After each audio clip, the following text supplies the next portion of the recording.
स्वागत है आज के इस गहरे विश्लेषण में। आज हम वैदिक काल का एकदम सटीक लाइन बाय लाइन अध्ययन करने वाले हैं। अगर सरकारी परीक्षाओं की तैयारी चल रही है तो ये चर्चा सच में आपके लिए बहुत मददगार साबित होने वाली है, क्योंकि इस दौर ने ही प्राचीन भारतीय समाज की आधारशिला रखी थी। हमारी पूरी चर्चा स्ट्रिक्टली प्रामाणिक तथ्यों पर आधारित रहेगी। तो चलिए शुरू करते हैं। तो आइए फटाफट देख लेते हैं कि आज हम किन विषयों पर बात करने वाले हैं। हम शुरुआत करेंगे भूगोल और वेदों से, फिर चलेंगे प्रारंभिक वैदिक समाज की तरफ। उसके बाद देखेंगे वर्णा व्यवस्था कैसे उभरी, फिर उत्तर वैदिक काल में राज्य निर्माण, और आखिर में एक बेहद जरूरी विषय, महिलाओं की बदलती स्थिति। इन 5 बिंदुओं के जरिए हम उस ऐतिहासिक सफर को समझेंगे जहां एक चरवाहा जनजाति धीरे धीरे एक स्थायी कृषि आधारित राज्य में तब्दील हो गई। सेक्शन 1, भूगोल और वेद। किसी भी सभ्यता की जड़ों को समझना हो तो सबसे पहले उसके मूल ग्रंथों और उस भौगोलिक स्थिति को जानना जरूरी है जहां शुरुआती इंडो आर्यंस आकर बसे थे। इस कालक्रम को ध्यान से दिमाग में बिठा लीजिए, क्योंकि परीक्षा के दृष्टिकोण से ये सबसे ज्यादा पूछा जाता है। इसे 2 हिस्सों में बांटा गया है। पहला है प्रारंभिक या ऋग्वैदिक काल, जो 1500 बीसी से 1000 बीसी तक था, और दूसरा उत्तर वैदिक काल, जो 1000 बीसी से 600 बीसी तक माना जाता है। इन दोनों चरणों के बीच का जो अंतर और विकास है, वही हमारा मुख्य विषय है। और यहां से समझ आती है हमारी नींव, ये 4 मुख्य वेद। हर एक का अपना एक विशिष्ट महत्व है। ऋग्वेद सबसे प्राचीन है, जिसमें पूरे 1028 सूक्त शामिल हैं। वहीं दूसरी तरफ अथर्ववेद थोड़ा अलग है।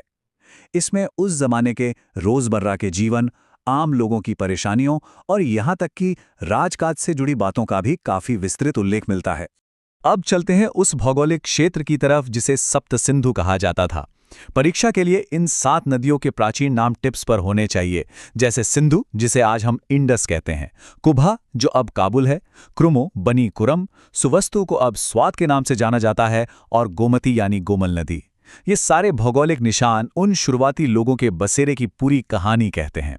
तो इन सब तथ्यों के बाद एक बड़ा सवाल ये उठता है, इन शुरुआती लोगों ने आखिर इस नए और अनजान क्षेत्र में खुद को किस तरह संगठित किया होगा? उनका सामाजिक ढांचा कैसा था? यही आता है हमारा दूसरा सेक्शन, प्रारंभिक वैदिक समाज। ये दौर मुख्य रूप से सामंतवादी, यानी सभी के लिए बराबर था। लोग खून के रिश्तों और कबीलाई ढांचों में जुड़े थे। यहाँ एक स्थायी गांव वाला ढांचा तब तक पूरी तरह विकसित नहीं हुआ था। अगर प्रशासनिक इकाइयों की बात करें तो वो एकदम स्पष्ट और सरल थी। सबसे मूल इकाई थी कुला, यानी परिवार, जिसके मुखिया सबसे बड़े पुरुष सदस्य होते थे, जिन्हें कुलापा कहा जाता था। और जब ऐसे कई परिवार मिलते थे तो बनता था ग्रामा। इस ग्रामा का मार्गदर्शन करने वाले मुखिया को ग्रामीणी कहते थे। ये प्रशासन का एकदम सीधा और सरल स्वरूप था। अब जो बात सबसे ज्यादा हैरान करती है वो सुनिए। ऋग्वेद के 9वें मंडल का ये प्रसिद्ध उद्धरण, मेरे पिता वैद्य हैं, मेरी माँ चक्की चलाती हैं और मैं एक कवि हूं, है ना बिल्कुल आज के दौर जैसा, जहां पेशा चुनने की पूरी छूट होती है। ये पंक्ति इस बात का ठोस प्रमाण है कि उस वक्त काम को लेकर पूरी आजादी थी। लोग जन्म के आधार पर किसी कठोर जाति व्यवस्था में बंधे हुए नहीं थे। लेकिन जैसा कि होता है, वक्त के साथ चीजें बदली। सेक्शन 3, वर्णा व्यवस्था का उदय। यहां हम देखेंगे कि पेशों की आजादी से हटकर एक नियमित और क्रमबद्ध सामाजिक पदानुक्रम आखिर कैसे अस्तित्व में आया। स्रोतों के मुताबिक शुरुआती सामाजिक विभाजन मुख्य रूप से वर्ण यानी रंग पर आधारित था, जो आमतौर पर वैदिक और नॉन वैदिक लोगों को अलग करता था।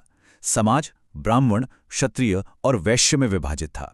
पर एग्जाम के हिसाब से सबसे जरूरी तथ्य यह है कि शूद्र वर्ग का व्यवस्थित उल्लेख ऋग्वैदिक काल के बिल्कुल अंत में आकर ही दिखाई देता है, उससे पहले नहीं। इस नई व्यवस्था का दार्शनिक आधार हमें पुरुष सूक्त में मिलता है। इस संकल्पना ने इन चारों वर्णों को एक दैवीय रूप से निर्धारित व्यवस्था के तौर पर दर्शाया। इसे एक विराट पुरुष के विभिन्न अंगों के रूप में प्रस्तुत किया गया, जिसका सीधा मतलब था कि भले ही इनमें ऊंच नीच का क्रम हो, परंतु ये सब एक ही अस्तित्व के आपस में जुड़े हुए हिस्से हैं। हालांकि इस पदानुक्रम को लेकर सभी ग्रंथ एकमत बिल्कुल नहीं थे। एक साफ टकराव दिखता है। एक तरफ पंचावंश ब्राह्मणा है, जो क्षत्रिय को ब्राह्मणा से ऊपर रखता है। वहीं दूसरी तरफ शतापथा ब्राह्मणा का वर्स 1.1.4.12 ब्राह्मणा को क्षत्रिय से श्रेष्ठ बताता है। यह विरोधाभास दर्शाता है कि उस दौर में शक्ति और श्रेष्ठता को लेकर अलग अलग वर्गों के बीच एक राजनीतिक टक्कर चल रही थी। चलते हैं चौथे भाग पर, उत्तर वैदिक राज्य निर्माण। 1000 से 600 बीसी के बीच वर्णा व्यवस्था के स्थिर होने के साथ साथ राजनीतिक ढांचा किस तरह विकसित हुआ, यह आगे की समझ के लिए बेहद आवश्यक है। ऐतिहासिक विकास के इस दौर में एक बहुत बड़ा परिवर्तन आया। प्रारंभिक दौर में जो लोग पंजाब क्षेत्र में चरवाही कबीलों की तरह रहते थे, लोहे के औजारों की खोज के बाद वो गंगा के मैदानी क्षेत्रों की तरफ बढ़ने लगे। जंगल साफ किए गए और एक स्थायी कृषि आधारित जीवन शैली शुरू हुई। यहीं से छोटे राज्यों का जन्म हुआ, जिन्हें जनपदा कहा गया। एक कबीले से एक राज्य बनने का ये विकास एक विशाल कदम था। नए स्थायी राज्यों के आने से राजा यानी राजन की भूमिका पूरी तरह बदल गई। राजन अब आम जनता से दूर होकर एक शक्तिशाली रूप लेने लगा। अपनी शक्ति स्थापित करने के लिए उसने पुरोहितों की मदद से बड़े और जटिल अनुष्ठानों का सहारा लिया। नतीजन सभा और समिति जैसी अर्ली कबीलाई सभाओं का लोकतांत्रिक प्रभाव लगभग समाप्त होने लगा।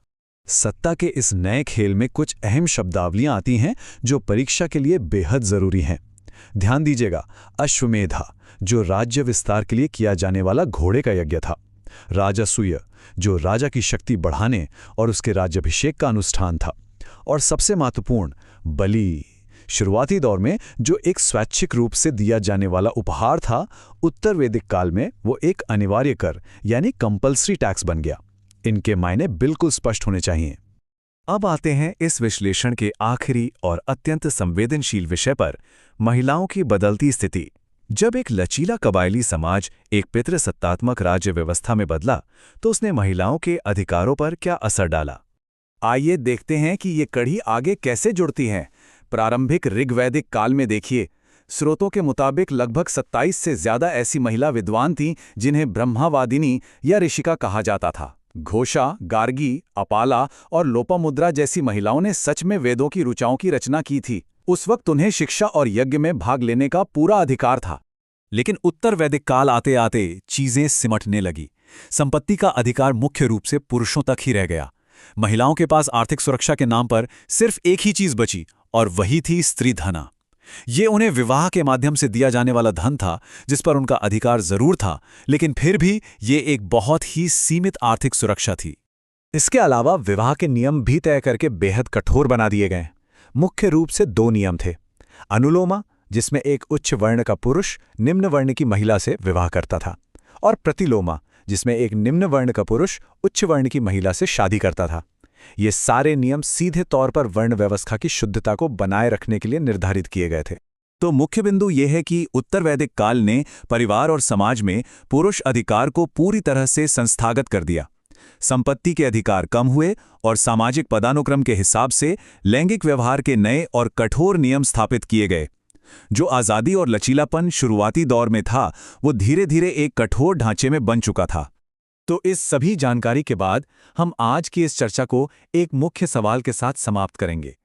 एक ऐसा समाज जो प्रारंभ में लचीला और सभी के लिए बराबरी रखता था, वो विकास के नाम पर एक कठोर और पदानुक्रम आधारित राज्य में कैसे और क्यों तब्दील हो गया? इन परिवर्तनों से आज के वक्त में हम क्या ऐतिहासिक सबक ले सकते हैं? यही वो जानकारियां हैं जो हमारी समझ को और व्यापक बनाती हैं। हमारे साथ इस ऐतिहासिक सफर में जुड़े रहने के लिए बहुत बहुत शुक्रिया। नए और तथ्य आधारित विश्लेषण के लिए आगे भी जुड़े रहें।